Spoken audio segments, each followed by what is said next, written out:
My ancestors didn't need Abraham Lincoln's permission to not be slaves anymore. My ancestors didn't need no Emancipation Proclamation, which was made up of, which was created by white folk, whose ancestors brought my ancestors to the New World in the first place. We don't need their permission, and we never did. No, no, no. That's just that is just a fact of that is just a fact of mine and many other Black folks' lineage down in the Caribbean. You see, one half of my ancestors, my paternal side, were not slaves in the first place because midway into their voyage to the New World, there was a slave rebellion on board the Spanish ship. That's where my surname comes from, Arana. It's come from the Spanish, I mean spider. There was a revolt. Some say there was a revolt on the ship. Some say there was thunder or something. But bottom line is, they didn't even make it here 2 seconds. They didn't make it to Central America, St. Vincent, wherever they first came. 2 seconds until they just decided they were going to tear shit up. And they weren't enslaved. The Garifuna people were not enslaved. That's on my father's side. And on my mother's side, the Jamaican side, while they were slaves, they didn't put up with nonsense for too long. And before long, there were some, I mean, if you want to hear some of the most violent and most bloody, bloodthirsty slave revolts, go to Jamaica. And on my mother's side, there were just nasty slave revolts and runaways, and you wouldn't find us because we would link up with the Indians and the natives. That's why I also have native in me on both sides. And they were on our side, and we basically terrorized the planting class, the slave owners. We terrorized them. We were like Al-Qaeda at the time. I'm serious. So we didn't need any white man's permission. I'm not trying to bag on white folk, but you know, your ancestors brought me here. I'm not going to get permission from your great grandchildren. You must be out of your mind. Now, let me say this. I am reporting to you from Florida, by the way. Sunny Jacksonville, not so sunny right now, but Jacksonville, Florida. And again, it just goes to show I don't need permission from any politician to have my freedom because I'm down here. I haven't been asked to wear a mask yet. I haven't been asked to social distance yet. I haven't been asked to lock down yet, and I never will be. You know, I just leave, you know? When I am done putting up with this nonsense of losing my freedom over a virus that kills less than 1% of people, I leave. You come try and do something. But anyway, let's not get off topic. I just wanted to point out that ironic fact. I don't want to be too hard on my Black American brothers and sisters because there were a lot of Americans, Black Americans back in the day who didn't put up with slavery for too long, who didn't put up with that nonsense for too long. Nat Turner, Harriet Tubman, these were aggressive people who took matters into their own hands. But the reason why I say no to Juneteenth, and I will never support Juneteenth, I will never, ever, ever recognize Juneteenth as a national holiday. Never. And I don't think any Black person should, because Juneteenth or June 19th is the day that the Black people in Texas realized 2 years after the Declaration of Independence that they were free. I mean, the whole of the United States as it was at the time. The Black folk, many of them fought for the Union Army and all, etc. So they realized we is free, hallelujah, and boom, shakalaka goes right there, we is free.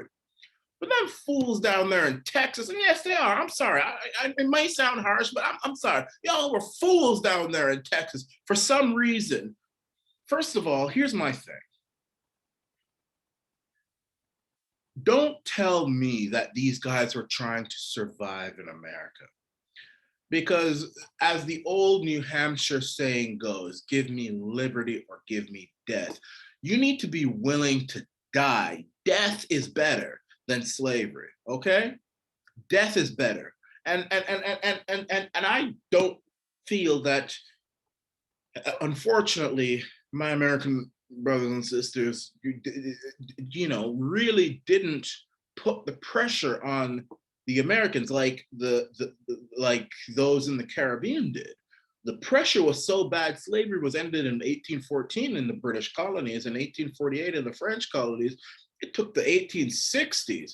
I mean, this was the second longest period of enslavement of Black folk in history. It was in the United States. The longest period were those guys up down there in Brazil, 1880s, almost in the 20th century, they were slaves. I mean, come on, man. But anyway, many Black folk in America did stand up. They did fight. They did rebel.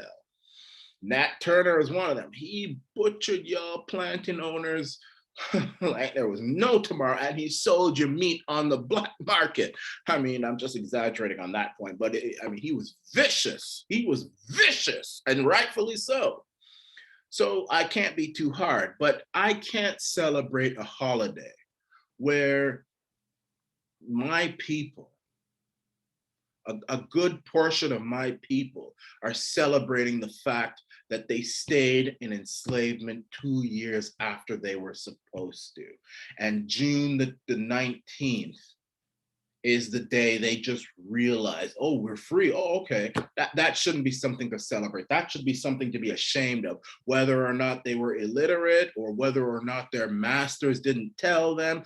Regardless, that date shouldn't be celebrated. It is a date that we should be angry about. It is a day we should be ashamed of, really.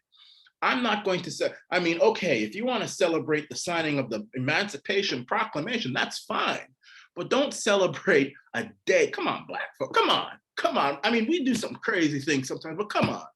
You're going to let Joe Biden, the president of the United States, one of the biggest racists that America has had as president since Woodrow Wilson, a guy who said that Black folk were animals and he didn't want his children with them, where many distinguished Black folk, including the Honorable Judge Joe Brown, actually heard Joe Biden say that Black folk were animals and there should be no integration. You don't let this fool now make a national holiday of the day where our people in Texas were enslaved 2 years after they were supposed to. That is not something to celebrate. That is something to be ashamed of. I mean, can you imagine if the Jews celebrated? Imagine if, the Jews were up there, being cooked in the Holocaust, in the concentration camps and all this stuff, and then the Allies freed them. But there was one concentration camp where the Jews refused to accept the fact that they were free or didn't know or whatever, or, the Germans hid it away. And then, 2 years after Hitler was dead and World War II was over, they just realized, oh, we don't have to be here anymore. Well, let's go. The Jews wouldn't celebrate that. That's shameful. That is disgusting. That is what a shame. So no, I will not celebrate Juneteenth. And I don't know if there's been anybody, I know Judge Joe Brown, the Honorable Judge Joe Brown has mentioned this, but I feel that I should also mention this because there's so much, this June 19th has received national holiday status and not one member of Congress stood up and said anything about it. One reason was probably because they're afraid, and the white folk, they're afraid. They ain't gonna say anything about Black folk. Black folk, the thing about Black folk is that they're so irrational that they don't care what, if the white man's speaking sense, if he says, no, this is a day we shouldn't celebrate, or just because he got a white skin, oh, he's racist, let's go tear him up.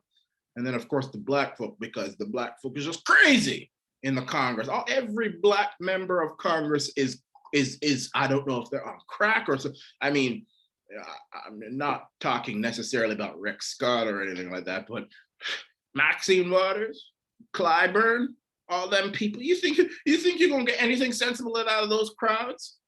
You ain't gonna get nothing out of them. They just as crazy and dumb and foolish as any old drug dealer on the street. In fact, I would trust the drug dealer to speak more sense. The drug dealer, the crack man, sitting down there on the corner of Water and River Street down there in Jacksonville, Florida. I'd trust him to speak more sense to me than Jim Clyburn or Maxine Waters. I'm telling you the truth here now. I'm just telling you as it is. So someone has to come out and speak out against this dreadful holiday, the June 19th. I don't celebrate it. I never will. I will celebrate. What I will celebrate is the fact that the Garifuna people, my people on my father's side, we refused to be slaves. And we were terrorizing Central America, burning down the planters' farms. And I will celebrate the fact that Haiti, the Haitian people, they destroyed France's domination and became the first Black independent state in America, even though now the Haitians have messed it all up. The stupid Haitians have messed it all up with their own foolishness, their own version of foolishness. Don't blame outsiders and stuff. Don't say, oh, well, the outsiders don't help us. They don't give us aid. No, you kicked out the outsiders. Now it's your responsibility to take care of the country. You just acting stupid. You're not doing it properly. But anyway, I'll still celebrate the fact that they whooped the French out of Haiti. I'll celebrate the Black individuals who joined the Union Army during the Civil War. I'll celebrate Nat Turner. I'll celebrate Harriet Tubman. Those are the people I will celebrate. Those are the occasions I'll celebrate. I will not celebrate the fact that my brothers down there in Texas, my dumb bunny brothers down there in Texas, waited 2 years, were slaves 2 years after the Emancipation Proclamation, and were slaves 2 years after they were supposed to. I won't celebrate that. That's not something to celebrate. That's something to be ashamed and angry about. This is the